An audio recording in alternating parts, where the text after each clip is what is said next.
Everyone, thank you for joining us on air and streaming on the KARE 11 app. I'm Jason Hackett alongside Alicia Lewis. Good to be back with all of you. Yeah, good to have you back. Off. Yeah, I was down in Miami visiting family. It was good to see them again, but the heat down there was insane. Did you forget? I forgot. I grew up down there, 18 years, born and raised, and I feel like I'm a true Minnesotan now because I was down there. I was like, nope, send me back.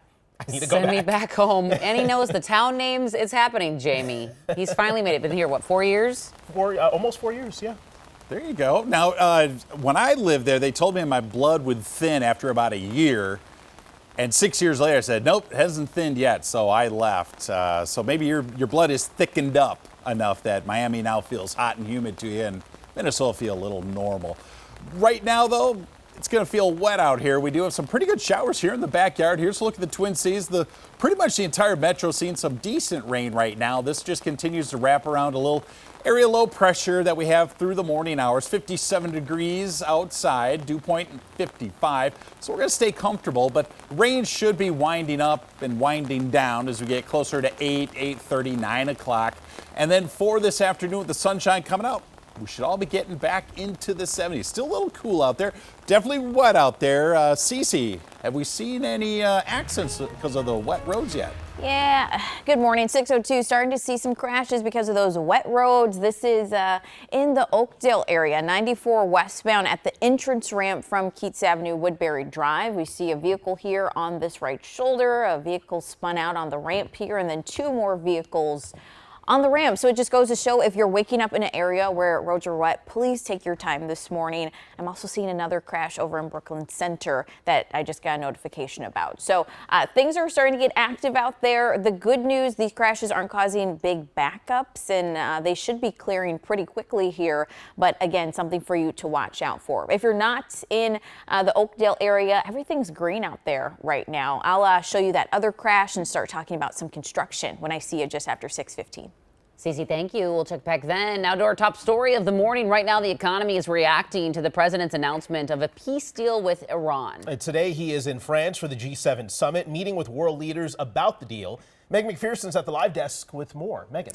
So many of the details of this peace deal are still unknown. The agreement is expected to be signed on Friday. We do know that, with President Trump saying it will be released afterward, and a senior administration official adding that some details could be made public within the next 24 hours. What we have confirmed, though, news of the initial deal sent Wall Street surging Monday, and oil prices plummeted to their lowest levels since March. And that could mean some relief for drivers here in Minnesota. Gas averaged about $2.65 a gallon before the war. By May, prices had nearly doubled to $4.26. Well, now Minnesotans are paying an average of $3.84 a gallon. Gas Buddy petroleum analyst Patrick DeHaan says that prices could continue falling if the peace deal holds. Until we see ships start going through the Strait of Hormuz, it's not really a done deal. And we'd really need to start seeing ships transit through the strait for a period of several weeks before the coast becomes more clear. For now, though, oil is moving lower. In summary, DeHaan believes that with gas prices, we could get some relief this summer, and that's likely, but we probably won't see pre-war prices like below $3 a gallon until this winter, maybe not until next year. Back to you. All right, Megan McPherson, the live desk. Thanks for the update. Right now, Minneapolis police are still looking for a man they say fired at officers. The shooting triggering a shelter-in-place warning near 35th and Oliver in North Minneapolis.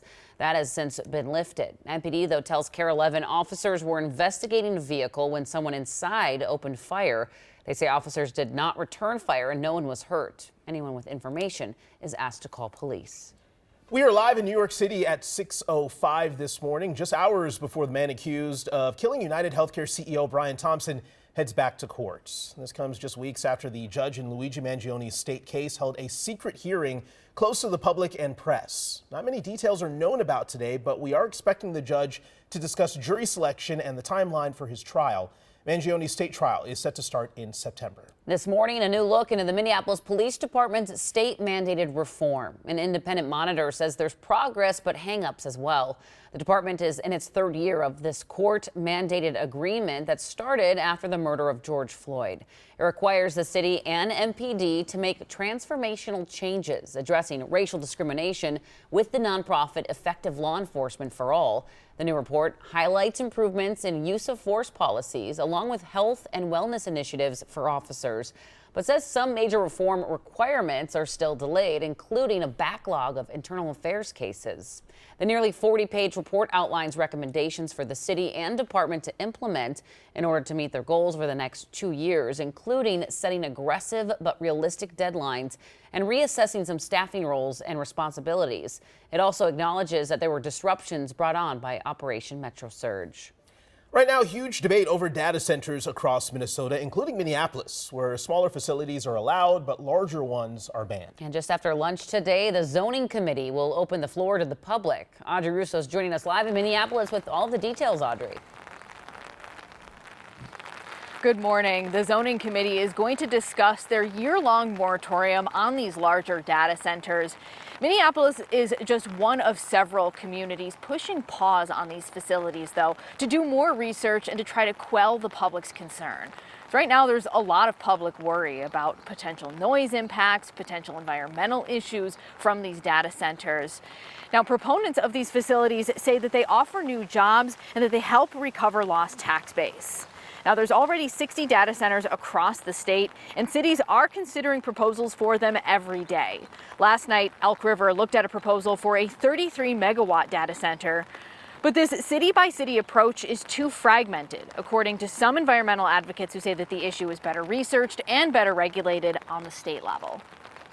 It is therefore incumbent on our legislature to take action in the next session. And as long as there's this gap in state regulation, we're going to continue to see this city-by-city approach. We'll talk more about the proposal in Elk River coming up in about 30 minutes, but for now, I'll send things back to you. Audrey Russo reporting live. Thanks for that update. Well, we're